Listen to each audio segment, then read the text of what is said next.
அனைவருக்கும் வணக்கம். காகம் கனவுல வந்தா கண்டிப்பா இந்த மாதிரியான அசம்பாவிதங்கள் ஏற்படும் அப்படின்னு கனவு சாஸ்திரத்தின் மூலமா சொல்றாங்க.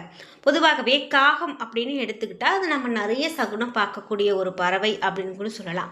சாதாரணமா நம்ம முன்னோர்களே இந்த காகத்தினுடைய வடிவில் வந்திருக்காங்க அப்படின்னு நினைச்சு நம்ம இந்த காகங்களுக்கு உணவு வச்சு காலாகாலமாக வழிபாடு செஞ்சுட்டு வரோம்.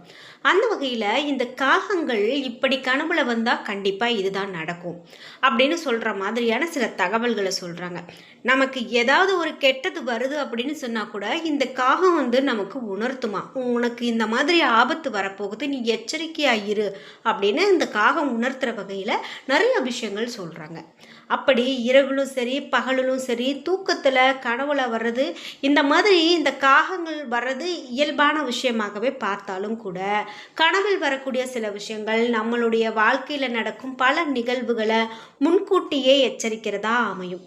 இப்படி காகங்கள் கனவில் வர்றதால என்ன பலன், அதோடு காகங்களுக்கு நாம் உணவு வைக்கும் போது கண்டிப்பாக இந்த மாதிரியான விஷயங்கள் எல்லாம் கடைபிடிக்கணும் அப்படின்னும் நிறைய தகவல்கள் சொல்கிறாங்க. அதெல்லாம் என்ன அப்படிங்கிறத நம்ம இந்த வீடியோவில் தொடர்ந்து பார்க்கலாங்க.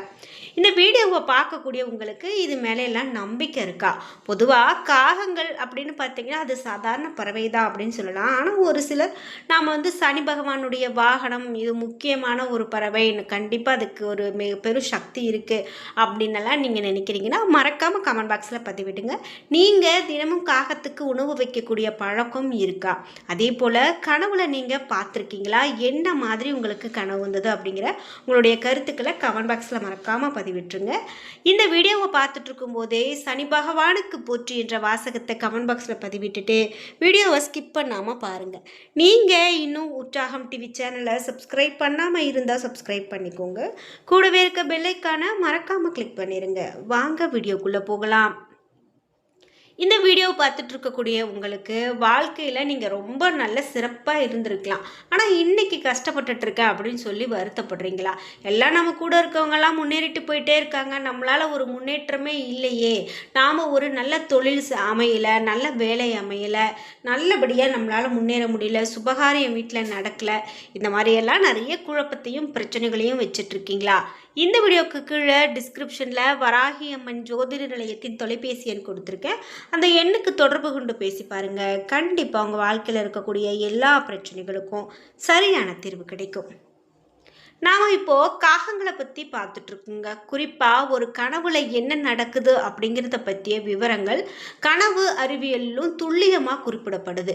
அந்த வகையில் நம்மளில் பெரும்பாலானவங்களுக்கு விலங்கு, பறவை, கடவுள் அல்லது ஒரு கொடிய மிருகம் இந்த மாதிரிலாம் வர்றதெல்லாம் கனவு வர்றது சகஜம்தான். பெரும்பாலானவங்களுக்கு காகங்களை ஒரு முறையாவது கனவுல நம்ம பார்த்துருப்போம் அப்படின்னு சொல்கிறாங்க. இது நமக்கு ஞாபகம் இருக்கா இல்லையா அப்படிங்கிறத தாண்டி கண்டிப்பாக ஒரு முறையாவது காகங்கள் கனவுல வந்திருக்கும் அப்படின்னு சொல்கிறாங்க. குறிப்பாக பலருக்கும் காகங்களுக்கு பயம் இருக்கும். உங்கள் கனவுல காகம் பயங்கரமான சத்தம் எழுப்பதை நீங்கள் பார்த்தீங்க அப்படின்னா அது வீட்டில் ஏதாவது ஒரு அசம்பாவிதம் நடக்கிறதுக்கான அறிகுறி அப்படின்னு சொல்கிறாங்க. எதிர்பாராத விபத்துகள் ஏற்பட வாய்ப்பு இருக்கிறதாக இந்த கனவு அறிவியல் சொல்லுது. இதற்கு இடையில் கனவுல காகம் அமர்ந்திருப்பதை கண்டோம் அப்படின்னா அது கெட்ட அறிகுறி அப்படின்னு சொல்கிறாங்க. இப்படி பார்த்தோம் அப்படின்னா ஏதோ நடக்கக்கூடாத ஒன்று நடக்க போகிறது அப்படின்னு குறிப்பிடுறாங்க. கனவுல பறக்கும் காகம் கூட வரக்கூடாது அப்படின்னு அறிவியலில் சொல்லப்படுது. கனவுல காகம் பறக்கிறது நல்லது கிடையாது அப்படின்னு சொல்கிறாங்க. கனவுல பறக்கக்கூடிய காகத்தை பார்க்கும்போது நம்மளுடைய மனநல பிரச்சனைகளை எதிரொலிக்கிறதா இருக்குது, நாம் ஒரு அதிகமான ஒரு மனநல பிரச்சனைகளை எதிர்கொள்கிறோம் அப்படின்னு அர்த்தப்படுது. ஏதோ ஒரு சஞ்சலத்தில் இருக்கிறோம் அப்படின்னலாம் சொல்கிறாங்க. இது பல பிரச்சனைகளை குறிக்கிறதாகவும் நம்பப்படுது. மேலும் நேரம் மற்றும் பணம் இரண்டும் வீணாக்கப்பட வாய்ப்பு இருக்கிறது எனவும் சொல்லப்படுது. அதே போல் நம்மளுடைய ஆழ் மனம் எச்சரிக்கப்படுகிறதா கூட இந்த காகம் பற்றிய கனவுகள் எடுத்து சொல்லுதுங்க. கனவுல காகத்தை பிடித்திருப்பது போல கண்டீங்க அப்படின்னா இது நல்ல அறிகுறி அப்படின்னும், கனவு அறிவியல் இப்படி காகம் தோன்றினா உங்களுடைய குடும்பத்தில் தேவைகள் பூர்த்தியாகும் அப்படின்னும், வீட்டில் சாதகமான சூழல் நிலவுகிறது அப்படின்னும் நம்பப்படுது. காகங்கள் கனவுல தொடர்ந்து தென்பட்டா பித்ருக்கள் தொடர்பான கருமங்கள் நீங்குவதாகவும் கனவு சாஸ்திரத்துல சொல்லப்படுதுங்க. பொதுவாகவே காகங்களை நம்மளுடைய முன்னோர்களாக சித்தரிக்கக்கூடிய வழக்கம் இருக்கு அப்படின்னு பார்த்தோம். எனவே காகம் பற்றிய கனவுகள் நம்மளுடைய முன்னோர்களின் எச்சரிக்கையாகவே கூட கருதப்படுது. காகம் பற்றிய கனவு வந்தா ரொம்ப நம்ம எச்சரிக்கையா இருக்கணும் அப்படிங்கிறத நம்ம முதல்ல தெரிஞ்சுக்க வேண்டிய விஷயமா இருக்கு. இப்படி காகங்கள் கனவுல வர்றதால இந்த மாதிரியான தகவல்கள்லாம் நமக்கு ஒரு சூசகமாக நம்ம முன்னோர்கள் எடுத்துரைத்திருக்காங்க அப்படின்னு கூட தெரிஞ்சுக்கலாம். சரி, நாம் காகத்துக்கு சாப்பாடு வைக்கும்போது முக்கியமாக இந்த தப்பெல்லாம் செய்யவே கூடாது அப்படின்னு சொல்கிறாங்கல்ல, அது என்ன அப்படின்னு பார்த்தீங்கன்னா, சனிக்கிழமைகளில் காகத்துக்கு சாதம் வைக்கிறது வழக்கமாக இருந்து வருது. அதே போல் விரத தினங்கள்லையும் படையலிட்டு காகத்துக்கு உணவு வைப்பாங்க. சில பேர் பரிகாரங்களுக்காகவும் முன்னோர்களான பித்ருக்களுக்காகவும் சாப்பாடு வைப்பாங்க.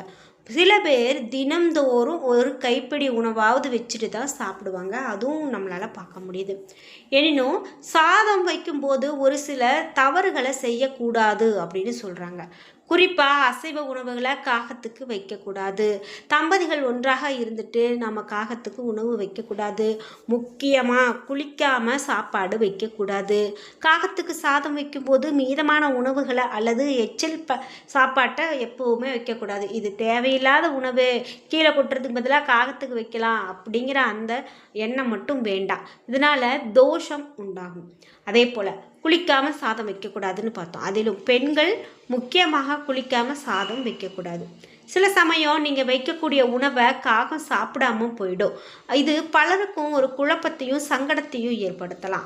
நீங்கள் வைக்கக்கூடிய சாதத்தை காகம் எடுக்காமல் போனால் உங்களுடைய முன்னோர்கள் உங்கள் மேலே அதிகமான கோபத்தில் இருக்காங்க அப்படின்னு அர்த்தம். முன்னோர்களுக்கு தவறாமல் திதி கொடுத்து வருவது நல்லது. அப்படி அப்படி நீங்கள் தராமல் போனீங்க அப்படின்னு சொன்னால் உங்கள் மேலே கோபமாக கூட முன்னோர்கள் இருக்கலாம். குறிப்பாக புரட்டாசி, தை, ஆடி அமாவாசை அப்படின்னு இந்த 3 அமாவாசை நாட்கள்லையும் பித்திருக்களை நினைத்து வழிபட்டு திதியை தந்துடலாம். குலதெய்வ கோவிலுக்கு தவறாமல் சென்று வர்றது ரொம்பவே நல்லது. அப்படி இல்லை அப்படின்னா குலதெய்வ கோவிலுக்கு சென்று 11 நாட்களுக்கு நல்லெண்ணெய் தீபம் ஏற்றி மன்னிப்பு கேட்டு பரிகாரம் செய்துட்டு வரலாம். இது போன்ற பரிகாரங்களை எல்லாம் செய்தாலே போதும், முன்னோர்களை வழிபட்டு காகத்துக்கு வைக்கப்படக்கூடிய சாதம் உரிய முறையில் சேர்ந்து விடும் அப்படின்னு சொல்லப்படுது. சரி, காகத்துக்கு நாம் உணவு வைக்கக்கூடிய திசை பலன்கள் என்ன அப்படின்னா, எப்போவுமே காகம் கிழக்கு தென்பகுதியில் கரைந்தது அப்படின்னா குடும்பத்தில் மகிழ்ச்சி தங்குமா. தென்மேற்கு பகுதிகளில் இருந்து காகம் கரைந்தா பண வரவு கிடைக்குமா. தென்கிழக்கு பகுதியில் காகம் கரைந்தா குடும்ப கஷ்டங்கள் தீருமா. மேற்கு பகுதியில் காகம் கரைந்தா மழை வரப்போவதற்கான அறிகுறியா. வடமேற்கு மற்றும் வடகிழக்கில் காகம் கரைந்தா எதிர்பாராத நஷ்டம் வந்துடும் அப்படின்னு நம்பப்படுது. குறிப்பிட்டு காகத்துக்கு சாதம் வைத்து வந்தோம் அப்படின்னா வாழ்க்கையில் திடீரென கூட நடக்கக்கூடிய அசம்பாவிதங்கள், விபத்து, வீண் பலி போன்றவை கூட உங்களை நெருங்காது அப்படின்னு சொல்கிறாங்க. அதே போல் செய்வினை கோளாறுகளும் உங்களை அண்டாது.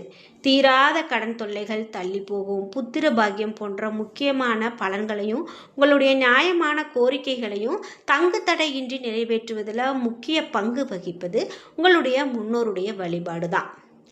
அந்த வகையில் காகத்துக்கு சாதம் விட்டு வரலாம். காக்கைக்கு உணவிடுவதால் ஒரே சமயத்தில் யமனும் சனியும் திருப்தி அடைவாங்க.